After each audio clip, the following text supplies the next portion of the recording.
Bueno, arrancamos. Yo te Ay, hice caso y me abrí una botellita de vino como me pediste, que me relaje. genial, genial, Así que genial. acá estamos brindando. Buenísimo. Yo estoy con cafecito por las dudas, ¿viste? Mi debut total como mixta. Pero bueno, si Juana Viale puede, yo puedo, ¿o no? Obvio, obvio. Total. Y la estás llevando muy bien, Juana, ¿eh? Ojalá tuviera, bah, no importa. Eh, Vamos al punto de nuestro encuentro que tiene que ver con tu historia. Y yo tenía ganas de arrancar un poco más atrás de lo que solemos arrancar en general. Y te quiero preguntar qué pasó cuando terminaste la secundaria.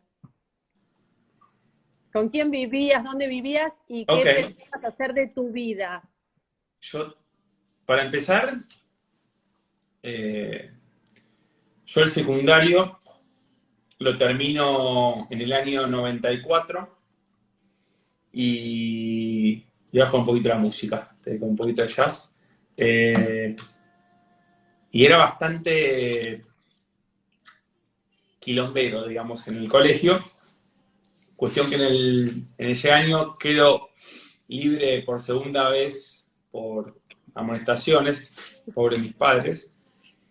Y recién terminé el colegio, o sea, en el año 98 rendí todas las materias porque era una vergüenza que mis padres, a los cuales le costó un montón mantenerme en una escuela privada toda mi vida, yo sabía lo que le costaba, eh, se deslomaban para poder pagar esa educación y me parecía que mínimamente por respeto a ellos, yo el secundario lo tenía que terminar, así que 4 años después lo terminé. Pero lo que me pasó cuando terminé el colegio fue una crisis muy fuerte existencial, depresión fuerte durante un tiempito, porque no sabía qué carajo hacer de mi vida, básicamente. Ah, Y ahí fue donde me puse, yo había trabajado en negocios familiares desde muy chico, pero ya no quería depender de la familia, entonces ahí me salí de la zona de confort, digamos, y me puse a fabricar, primero a fabricar ropa, solo, y bueno, ahí fui creciendo de a poquito. Venía de haber trabajado también en un kiosco familiar en la calle Callao y Viamonte, al lado de una playa de estacionamiento que hoy en día no existe ni el kiosco ni la playa porque hicieron un edificio, a la vuelta de la Universidad del Salvador. ah. Y nada, fue linda época. O sea, claramente cuando entré en el mundo del kiosco me di cuenta que era algo para muy poco tiempo, no iba con mi personalidad ni de cerca, ¿no? Estar mirando a los nenes a ver cuántos caramelos van a comprar o si van a comprar una lata de gaseosa. Pero bueno, tenía 18, 17 años. Este, y, y lo que hacía en esa época, mira, me acabo de acordar, ya lo había perdido en la memoria. Yo en esa época, para agregar ingresos, me iba con el auto de mi papá, que se lo pedía prestado, me iba a Ciudadela, ahí Avenida Rivadavia, cruzando General Paz. Me acuerdo que compraba los mayoristas packs grandes de latas, especialmente de Ice Tea, que no existe más, creo, el Ice Tea, y eso lo cargaba en el auto, regresaba para Capital y me iba por los kioscos y los iba vendiendo. Y con eso hace un dinero extra. Y otro recuerdo fuerte que tengo, y esto creo que nunca lo dije, por lo Ah, menos al aire. ya, Mi mamá, para que yo pueda tener ingresos, hacía sándwiches de milanesa en mi casa. Y tengo el recuerdo de mi mamá viniendo al kiosco, me lo cuento y me dan lágrimas, viniendo al kiosco con un changuito, trayendo los sándwiches de milanesa para que yo pueda vender y generar ingresos. porque lo del kiosco no era suficiente. Y un kiosco no era, no, y aparte la ubicación, Callao y Amonte tampoco era la mega ubicación, y aparte vos por Callao tenías dos manos, la mano derecha, que era donde eran los mejores kioscos, nosotros estábamos enfrente, la mano izquierda. Y era un kiosco chiquito también. O sea, no era chiquito, pero no era un kiosco grande tampoco. Entonces tenías que agregarles otras cosas para que puedas solventarte y que puedas... A ver, vos en el kiosco sabías que no se vendías cigarrillos y no ganabas nada. Se ganaba un poco con la venta de cervezas, pero eran números muy chiquitos. Pero me vino a la mente ese recuerdo de mi mamá caminando por Callao con las milanesas calientes y las vendía todas, eso sí me acuerdo. Y Este, nunca apareció la disputa esta de estudiar versus trabajar, eso no, ellos no te presionaron. no, te diría un poco mi papá, quizás como que me decía que me convenía estudiar, y a mí la verdad que nunca me gustó estudiar, sinceramente, y yo como en algunas cosas de la vida soy como, no me quedo nunca quieto, entonces como que me parecía que iba a estudiar y como iba a perder el tiempo en algún punto y quería ya salir al mundo. Y adelanté todos los tiempos. Hoy quizás, quizás me arrepiento, ¿no? Porque a mí sería mucho mejor de lo que soy, quizás si hubiera estudiado algo. Pero bueno, se dio así, tampoco uno no puede cambiar el pasado, uno puede cambiar el futuro, no el pasado, entonces fue lo que fue, y bueno, por eso que también me lancé a trabajar de muy chico, ¿Y sin por qué necesidad, querías? ¿no? Porque no es que mis padres me pedían que vaya a trabajar para traer dinero, para nada, era todo iniciativa propia, no entraba en mi cabeza el hecho de que tenga que pedirle dinero a mi papá para salir un fin de semana, lo odiaba. O sea, vos querías trabajar para eso, para tener tu plata, pero para quedar viviendo lo de tus padres, para tener tu platita para tus gustos. Exactamente, Sí. exactamente. ¿Y en Y qué aparte momento? yo sabía lo que le costaba a ellos.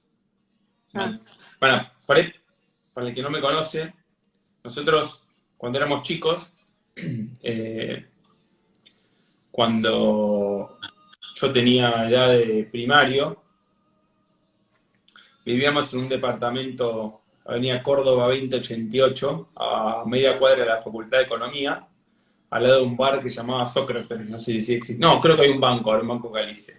Nosotros vivíamos en un departamento de 3 ambientes. Yo tengo eran 3 hermanos. 6. Y yo dormía en una habitación con mi hermano, mi hermana dormía en la otra habitación con mi hermana más chica, que es Irla, y mis padres dormían en el comedor. Ah, no me digas. Sí, sí, sí.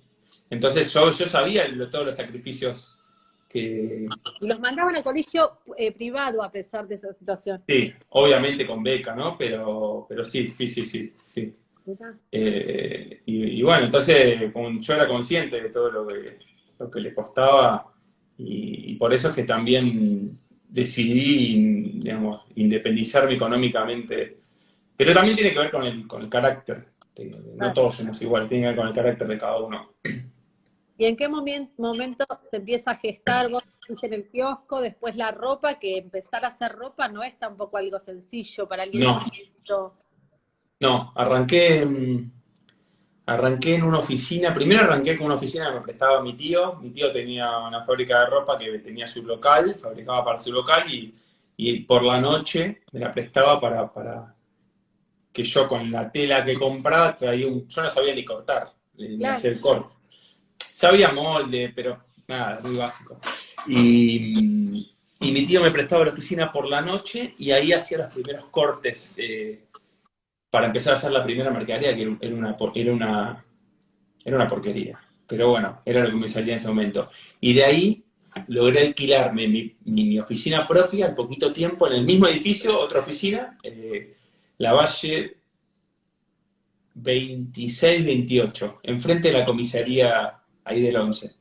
Y, y bueno, y de ahí, de a poquito, empecé a tener corredores que me vendían la mercadería, me fui agrandando, alquilé otra oficina ahí en el mismo piso, me acuerdo, y en un momento eh, creo que llegué a tener medio piso o 3 cuartos de piso, eh, y vendía bastante por mayor, pero la verdad eh, no ganaba dinero ni de cerca, eran muchísimos sacrificios, pero en esas épocas aprendí mucho, e incluso cuando yo decidí irme a vivir a Estados Unidos, no sé si me estoy adelantando a lo que me querés No, preguntar. bueno, vos avanza, avanza. Bueno, cuando yo Después te voy a preguntar decido, cómo se gestó la idea de Miami y toda la historia que ya sabemos, pero por cómo eso. aparece No, esa no, idea. pero lo que te voy a contar no tiene nada que ver con eso, o sea, tiene que ver, pero no tiene que ver con la idea. Y cuando decidí irme a vivir a Estados Unidos, claro, ¿cuál era mi capital? La ropa que había confeccionado, que tenía en stock, la plata que me debían los locales, porque yo vendía solamente por mayor y cobraba cuando podía, porque me pagaban muy mal, y después las máquinas. Y entonces lo que hice en la última época, yo necesitaba seguir fabricando para generar un poquito más de dinero, porque no tenía plata prácticamente. Entonces tenía el único empleado que tenía, que de hecho fue muy emocionante porque hace no mucho tiempo se comunicó de vuelta conmigo por Facebook. No, Sí, nos queríamos mucho, un chico peruano, Henry. Y agarrado, yo trabajaba todo el día, o sea, la oficina la abría bien temprano, hasta las 8 más o menos de la noche, de ahí me iba a mi casa, me acostaba a dormir, me levantaba a las 4 de la mañana más o menos, 3, sí, 4 de la mañana, a las 4 de la mañana me encontraba con Henry en la oficina, en la Valle, cargaba el auto de mi papá que me lo prestaba, con la mercadería que tenía, con esa mercadería me iba a la salada, creo que iba 2 veces por semana, y estaba en la salada, armábamos el puesto, vendíamos, y estábamos en la salada más o menos hasta las 11:30, 11, desarmábamos el puesto, cargábamos la mercadería que nos quedaba, volvíamos al 11, trabajaba todo el día normalmente y así eran mis días. Y después los fines de semana, los días sábados, nos íbamos al mercado central y vendíamos también ahí.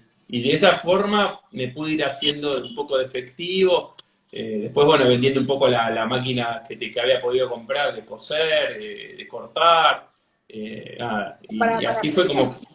empleados también, ¿no? Porque uno no sé cómo es, uno corta No, sí, solo. tenía un cortador, un hombre grande, tenía a Henry, tenía en mi época de esplendor, tenía 3 empleados.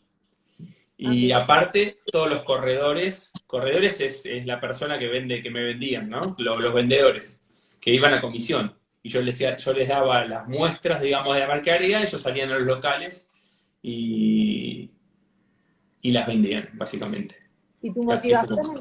tu motivación era simplemente en ese momento era ayudar a tus padres y generar algo de ingresos, pero no, ¿ya tenías en la cabeza algo de un poco más de ambición o No, todavía? no, vivía al corto plazo. Ajá. Yo sí siempre, chico, todo lo que hacía trataba de ver si me lo podía imaginar en el tiempo. Es decir, a mí una cosa que me pasó cuando empecé Ahí preguntan, ¿a qué edad fue todo ¿a eso? qué edad? Eso de los 20, ¿no? Y 17 años. Eh, lo que me pasó también otra historia que no la conté, antes del kiosco, Hola, Normi. mis padres con mi tío habían puesto un restaurante en el 11 también, siempre en el 11. Y yo atendía al restaurante, iba con la bandeja por una de las galerías repartiendo café. Ahí aprendí que la clave para que no se te vuelque el café es no mirarlo. Eh, y nada, me acuerdo que mi papá me mandaba a cobrar a los que debían y me costaba tanto, me costaba tanto. Eso fue previo al kiosco. Eh, Bárbaro. así que, Bueno, así que nada. en qué momento empezás a pensar en irte? Porque ahí Bueno, ya, esto que estaba por decir, o sea, cuando hice lo del kiosco y cuando hice lo del restaurante, yo sabía que era algo que no lo veía para mi vida. No, o sea, era algo totalmente momentáneo. No me veía teniendo un kiosco toda mi vida, ni de cerca. No, a ver, no porque esté mal el que tenga un kiosco, no tenía nada que ver con mi personalidad. Yo sabía que era algo totalmente momentáneo. te Y imaginas. de total casualidad, porque yo no lo estaba pensando ni de cerca. En octubre del 2000 tengo un casamiento de un amigo y llega otro amigo, un chico que era muy amigo mío que vivía en Estados Unidos. ¿Por qué soy hincha de algo? Preguntan, por herencia familiar. Y en el casamiento el hermano estaba justo abriendo una oficina de RE/MAX en Miami y me dice, vos te tenés que venir a trabajar con nosotros, nosotros sabemos que vos sos re trabajador y la verdad que te viene bárbaro. Bueno, nada, cuestión que dije, ¿sabes qué? Voy a ver qué onda.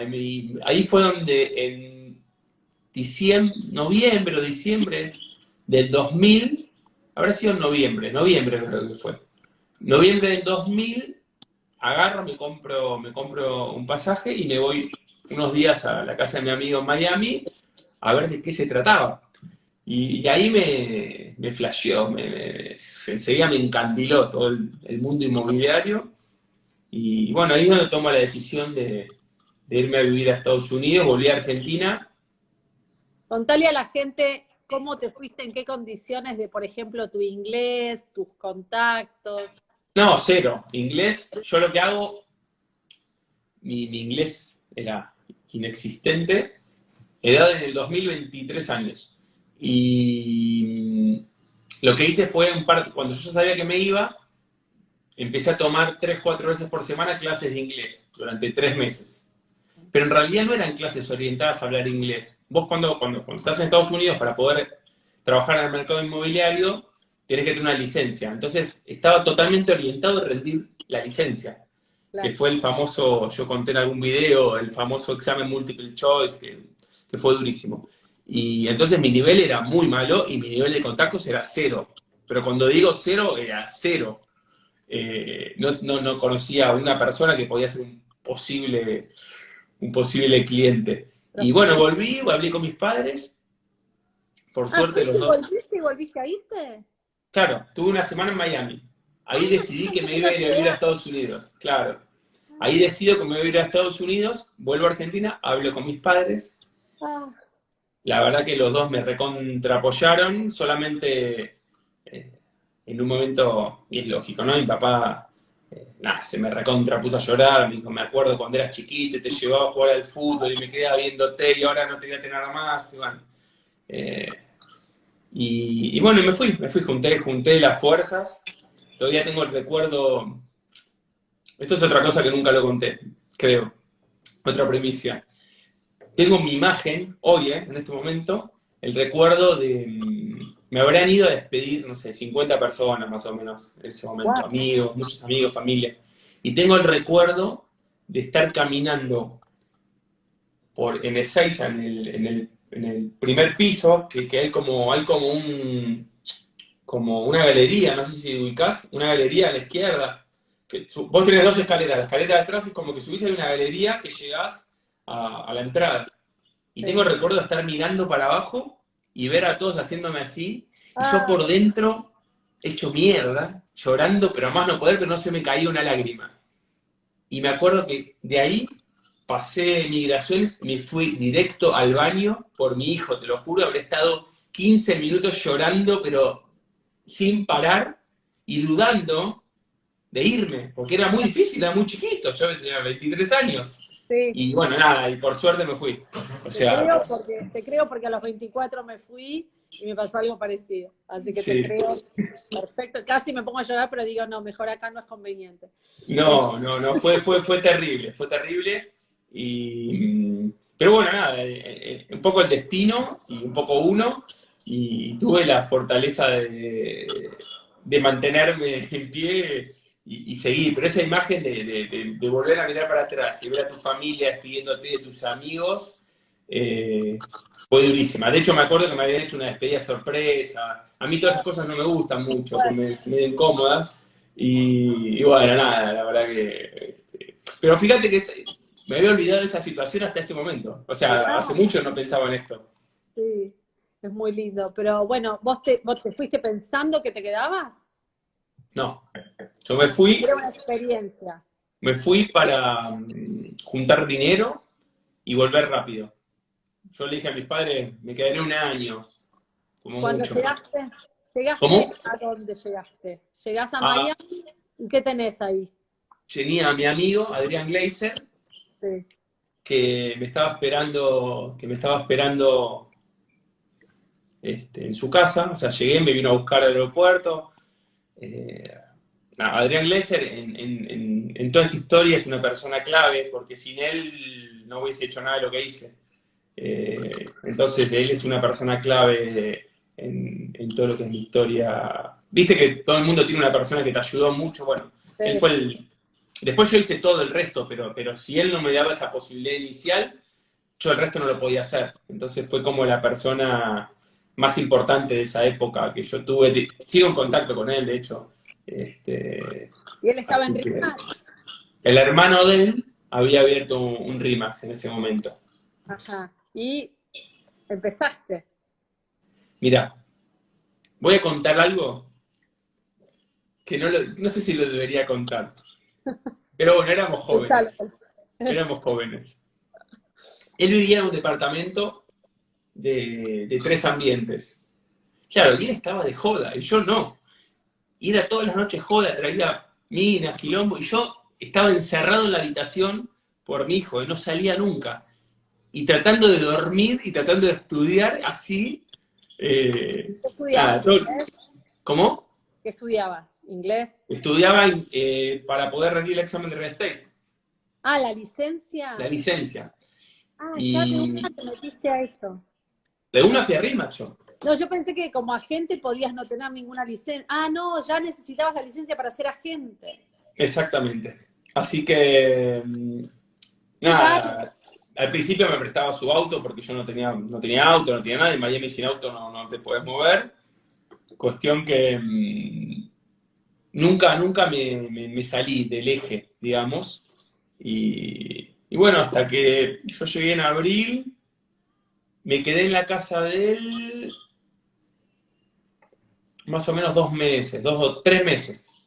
Hasta que recién en junio me pude alquilar mi departamento, que era un departamento bastante humilde, pero para mí era lo máximo poder ya vivir solo en Estados Unidos, en Bay Harbor.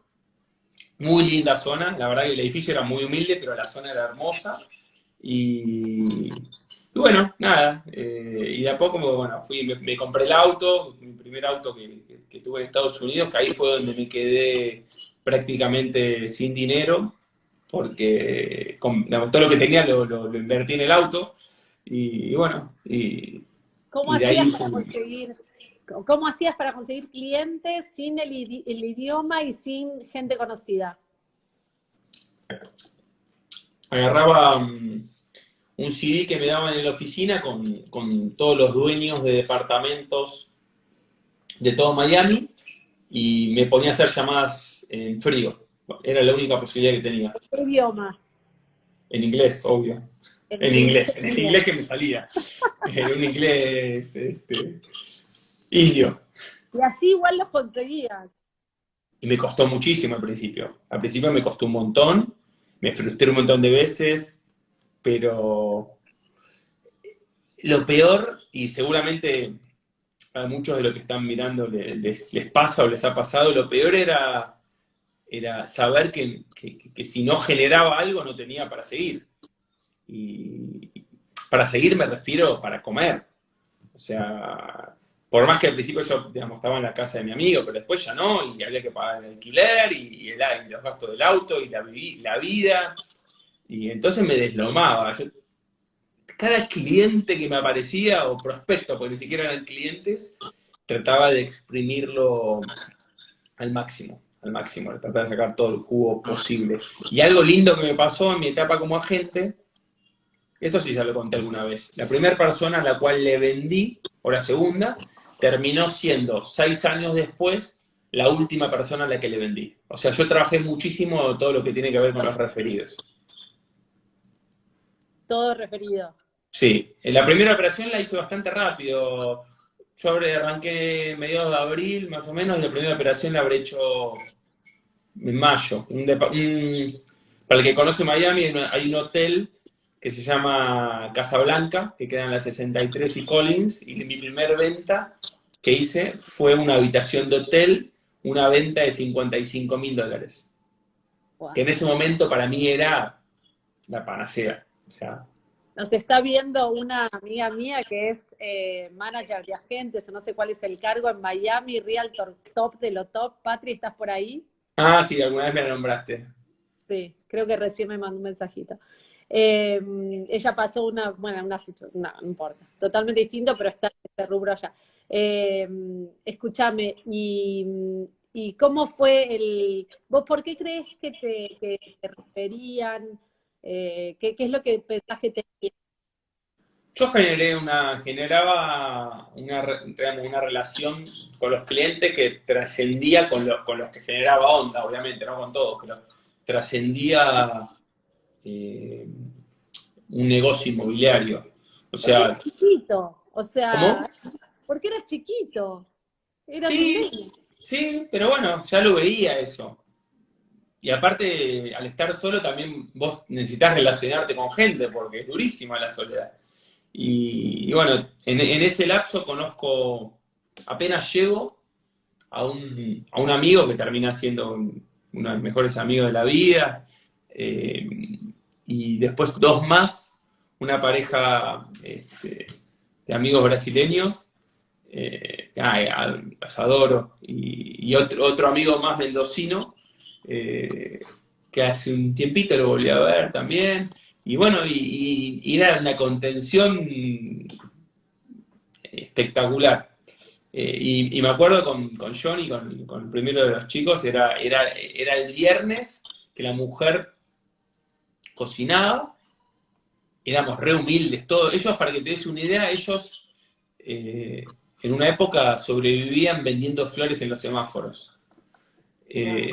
No teníamos dinero ni siquiera para ir, olvídate ir a comer afuera, a lo sumo comprar un par de cervezas. Pero era hermoso, y la mujer cocinaba los viernes, la mujer de Johnny, y yo me iba a la casa de ellos y nos quedaba ahí, la pasábamos bárbaro, la verdad que con muy poquitito pasábamos grandes momentos. Qué bárbaro. Y vos contaste una vez que siempre fuiste creciendo en la carrera allá, que Sí, cada año fue mejor que el anterior. sí, correcto. Sí, era parte de lo que yo me proponía. Yo sentía que estaba entregando, hoy no lo veo así, pero en ese momento lo veía así, estaba entregando tiempo de vida por dinero. Entonces lo tenía que aprovechar al máximo. Mirá, ya tu tiempo valía un montón. Sí, sí, porque era tiempo que yo no estaba con mis amigos, con mi familia, con las cosas que más me gustaban hacer, las tenía lejos. Entonces tenía que valer la pena. Y tu proyección en ese momento era volverte a Argentina con plata. Sí. Tenías un lapso de El tiempo, primer pero año mi idea era juntarme $10.000. Con $10.000 yo iba a abrir un kiosco.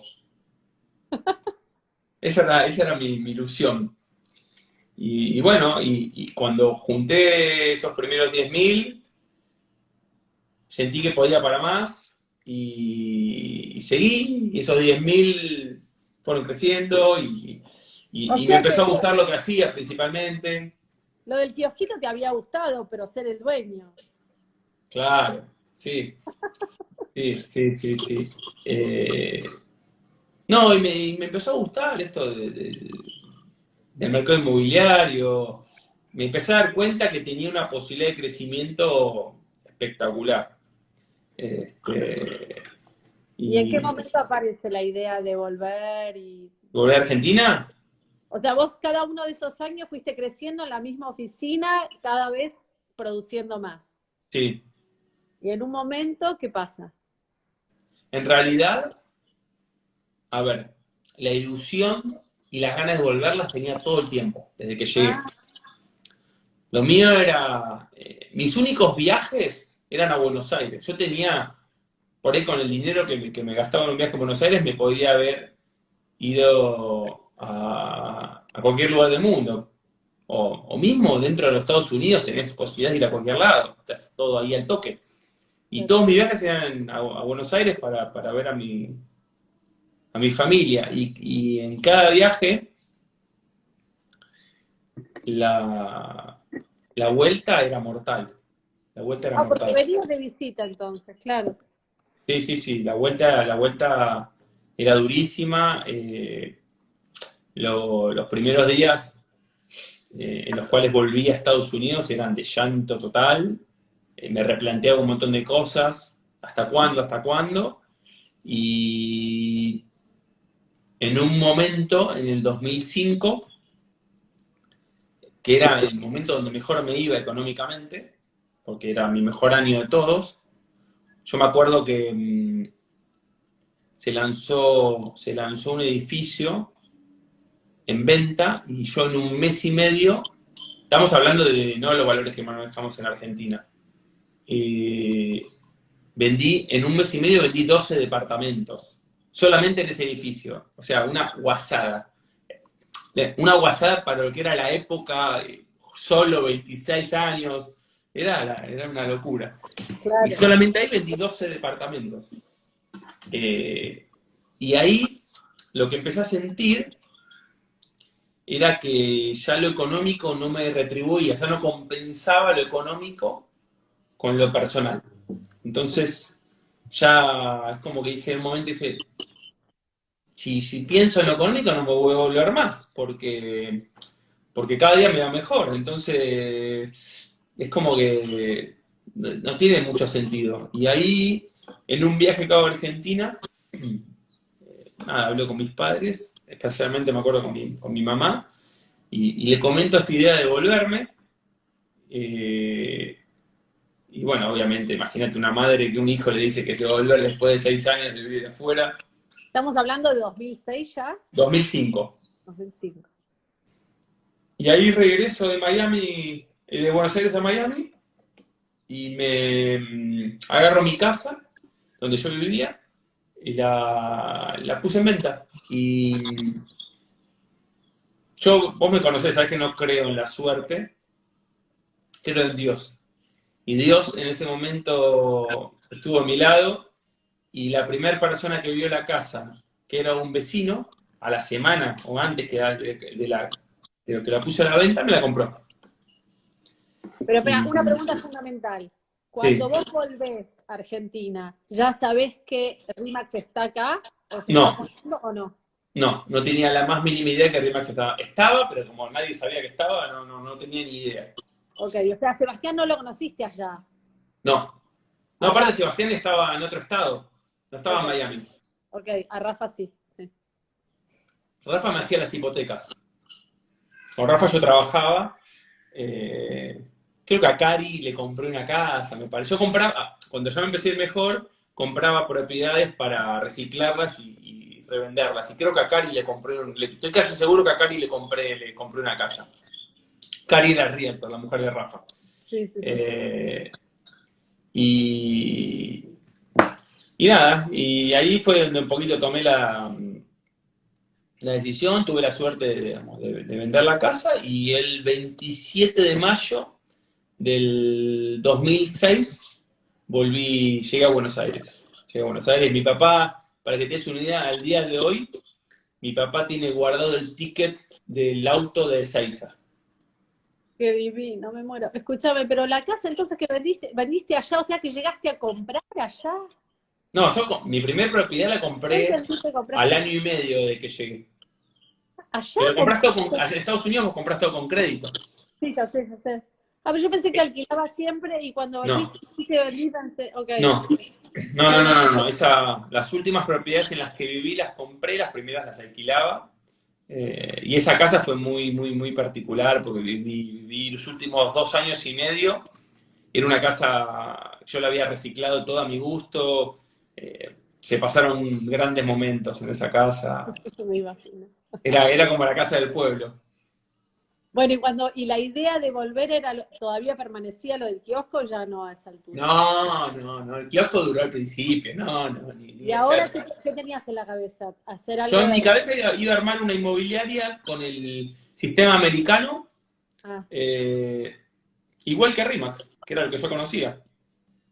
y en Siempre mi base, idea, siempre mi idea era que por mi estilo y por lo que yo creía que iba a funcionar, imagínate que te estoy hablando hace 15 años atrás, yo ya lo veía. Para mí el concepto era ganar, ganar. O sea, cuando yo venía a Argentina y veía que un vendedor de inmobiliarias se llevaba un 5%, un 10% de la recaudación, de lo que se cobraba, no entraba en mi cabeza. Digo, ¿qué motivación puede tener este tipo? No, no, no, de ninguna manera. Y por eso que mi idea, llenate la copa, me dice Flor Trasero. Mi idea era armar un esquema como el que existía en ese momento en RIMAX. ¿Y cómo es que de repente te enterás que RIMAX había llegado acá? Me entero porque yo tenía un cliente, Alberto Amsel, que yo le había vendido varias propiedades en Estados Unidos y siempre dijimos, cuando yo vuelva a hacer algo juntos, cuestión que él me comenta que, ahí está, no sé si se escucha Enzo de fondo, ¿no? Se escucha algo así, no Sí, Enzo los gritos. pasa Él nada. me comenta que había llegado RIMAX y ahí me contacto y enseguida lo voy a ver a Sebastián. Lo voy a ver a Sebastián. Yo me acuerdo cuando volví a vivir a Argentina le dije a mi mamá que me iba a tomar un año sabático, que no duró nada. Fue el Así tiempo que justo para que te enteres que Sebastián había traído la licencia. sí, sí, sí, sí. Y creo que lo fui a ver, si no me equivoco, no me equivoco, lo fui a ver ahí a Ingeniero Guti, que fue el primer lugar donde estuvo RIMAX Argentina. Ahí lo conozco a Sebastián y a Dotti. Y bueno, y de ahí enseguida, ese año sabático que hablé con mi mamá, duró 15 días. Claro. 15 días. Al toque me puse con. Yo me aburro, digamos, es imposible que pueda estar un mes sin hacer nada, me vuelvo loco, pero porque tiene que ver con mi instinto. Y Claro. bueno, y ahí arranqué la historia de Remax Premium. Me preguntan si va a quedar grabada. Yo cuando termino voy a Queda tratar grabado de... 24 horas esto, Sí, en pero me Instagram parece Live. que me dijo Alfonsina que algo hay que tocar para que No, esté grabada. sí, al final tiene que quedar en tu historia, y ahí queda por 24 horas. Pero yo Vos tengo que tenés la hacer opción de algo para que quede eliminarlo o que quede en tu grabada. historia. Pero para que quede yo tengo que apretar algo. No, te va a aparecer al final qué querés hacer, si eliminarlo o agregarlo a tu historia. Si vos lo agregás en tu historia, queda 24 horas online. Ah, me pregunta. Bueno, qué amor, Sí. genial. Bueno, escúchame, y entonces no dudaste ni por 5 minutos que esto iba a funcionar en esta sociedad, en esta cultura, que también iba a funcionar. No dudaste. No, estaba totalmente convencido. Yo soy una persona que cuanto más me decís que algo no va a funcionar, más me convenzo que va a funcionar. Entonces, eso era lo que pasaba. Voy a recargar la copa, un segundo. Dale, Perdón, dale, ¿eh? dale. Esto es todo así como si estuviera en mi casa. Obvio. Y si alguien quiere empezar a, bueno, yo tengo muchísimas preguntas más todavía, pero pueden también, no nos va a alcanzar la hora. Pero cuando se corta, volvés a poner en vivo y retomás. Bueno, genial, genial. Eh, iba a preguntar, hago un salto, después cualquier cosa volvemos, pero Dale. una pregunta que tengo es, ¿qué crees que te trajo desde el Ariel que se bajó en Ezeiza en 2005 hasta el que hoy, que yo les cuento algunos porque él es muy humilde y no lo va a contar, pero que él acaba de ganar un premio internacional por tercera vez al mejor broker de todo el mundo multioficina? O sea, un premio muy importante. Y arrancó con el kiosquito, la ropita, o sea, es una historia interesante. Entonces, ¿qué crees? Que no te digo desde el kiosco, pero sí desde el que se bajó, el que seguía siendo un chico en Ezeiza, 2005, a hoy. Yo creo que lo principal Porque es. sos otra persona, Sí, sí, sí. más allá de la edad. Sí, obviamente, sí. Todos somos diferentes, pero creo que lo principal está en no perder el hambre. Estoy convencido que me rodeé en todos los ámbitos de mi vida de buena gente, que eso es fundamental. Eh, y soy muy exigente, yo soy muy competitivo conmigo mismo. Muy competitivo conmigo mismo. Y, y voy siempre tratando de buscar la mejora y ver qué hice mal para ver cómo lo puedo mejorar, cómo lo puedo corregir, pido feedback. Eh, Creo que eso, creo que el no conformarme nunca, que tampoco está bueno. O sea, yo siempre cuento, cuando era gente, por ahí cerraba un negocio y en vez de llegar a la noche y tomarme una copa o ir a comer y festejarlo, ya estaba pensando era como muy voraz, pensando en lo que sigue. Ya está.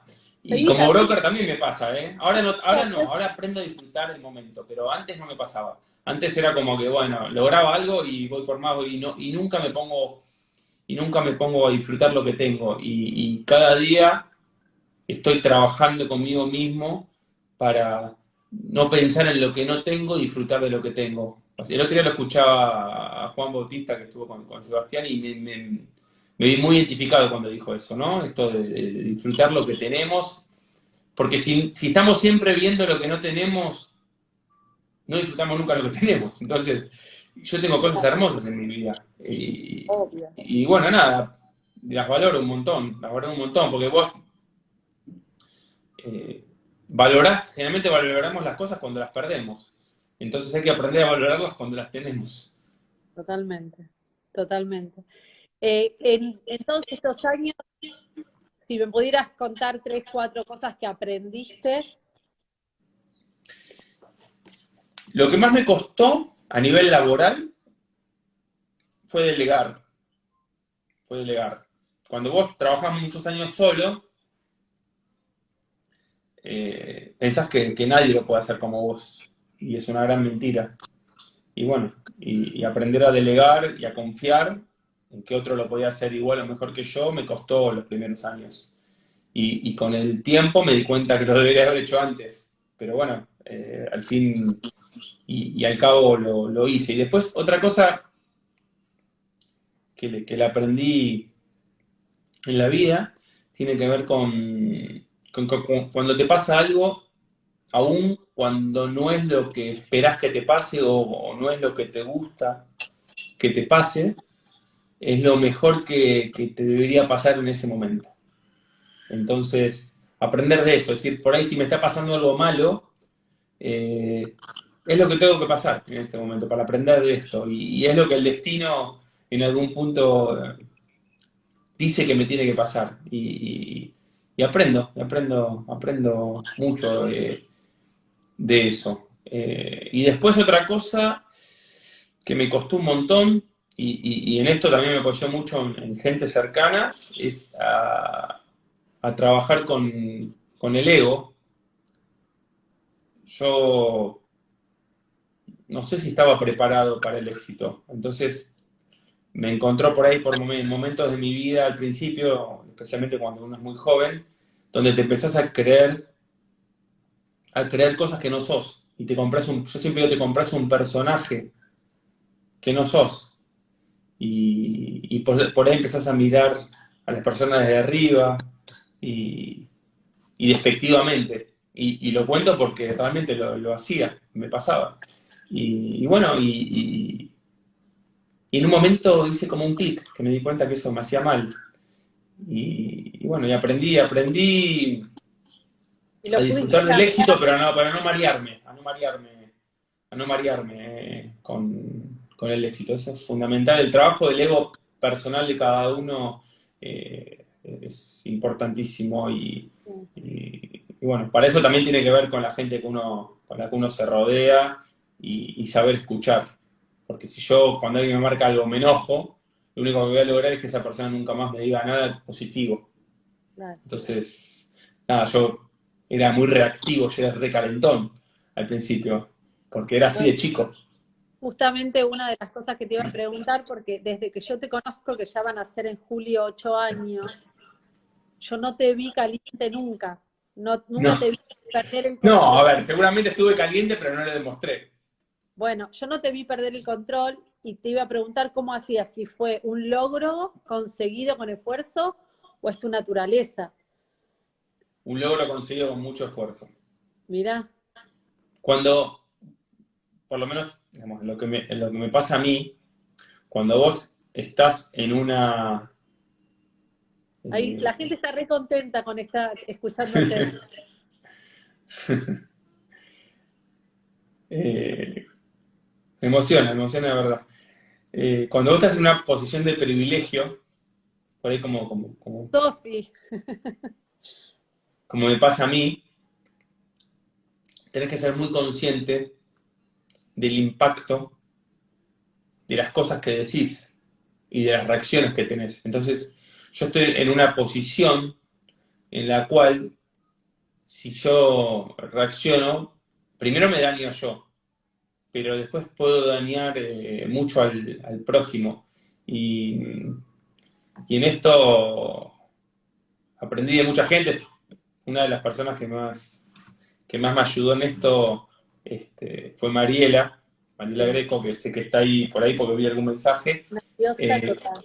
sí, mientras ella trabajaba en Remax Argentina, yo en los primeros años era una persona que me peleaba mucho con mis colegas. Y bueno, y con ella aprendí a no reaccionar. Me costó un montón, ¿eh? Te diría que fue de las cosas que más me costaron en mi vida, pero lo logré. Y bueno, no, ya hace muchos años que no me peleé con nadie, muchísimos años. No tengo ni recuerdo la última vez que me peleé con alguien. Se te está declarando, te aviso.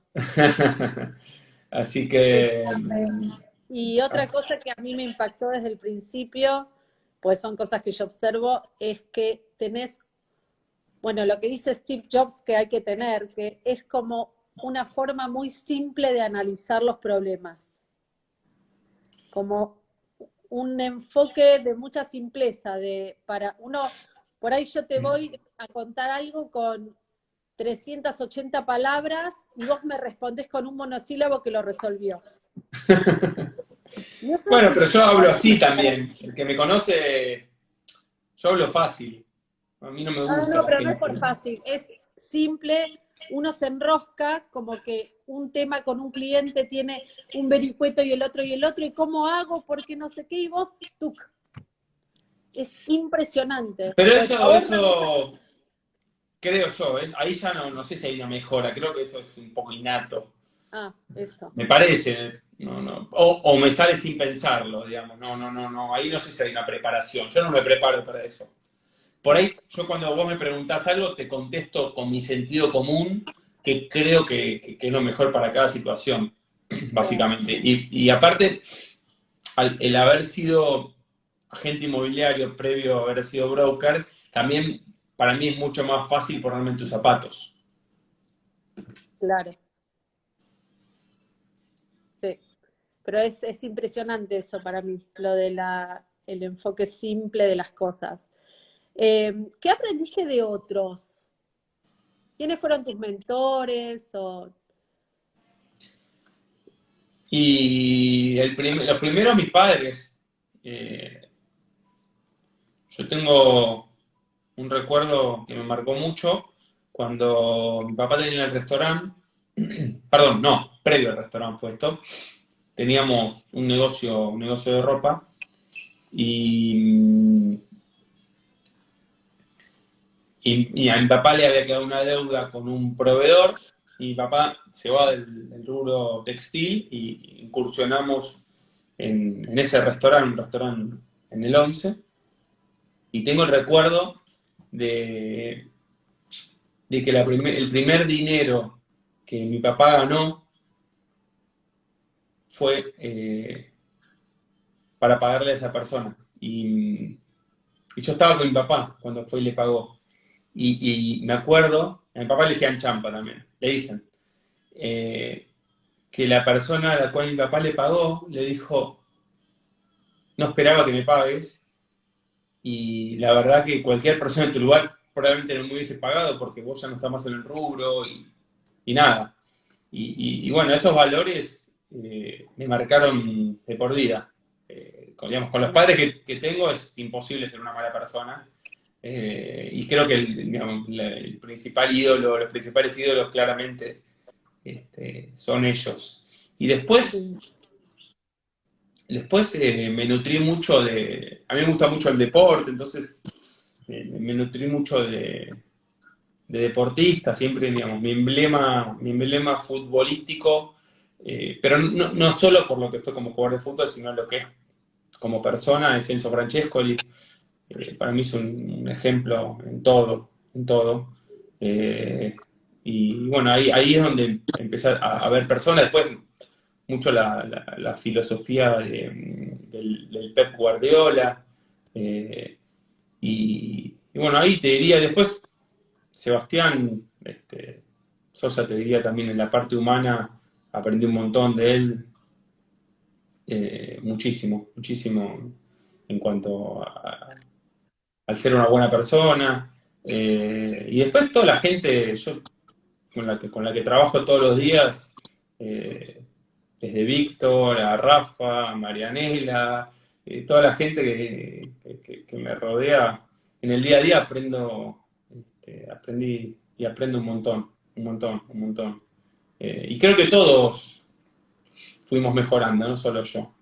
Y lo veo constantemente, pero como para hacerte un resumen, me basaría mucho en todo lo que tiene que ver con el deporte, que es lo que me fascina. Del Pep Guardiola, una de las cosas que aprendí fue el hecho de haber manejado un equipo de estrellas y que, salvo excepciones, por ahí en un momento Ibrahimovic, pero tiene que ver con el carácter de Ibrahimovic, nunca ningún jugador habló mal de él. ¿Y cómo haces para manejar cuando vos tenés 22 estrellas, los Pará, se egos? va a cortar. Quiero saber si quieren que volvamos. ¿Volvemos? Porque se va a cortar de golpe, entiendo. ¿Volvemos a empezar? O sea, corto Yo y no tengo vuelvo. problema. Bueno, seguí Ah, hablando. claro, se va a cortar ahora. Lo que tenés que hacer, Caro, cuando cortás, grabalo y que queden historias. Ok. ¿Está bien? Bueno, un minuto y volvemos.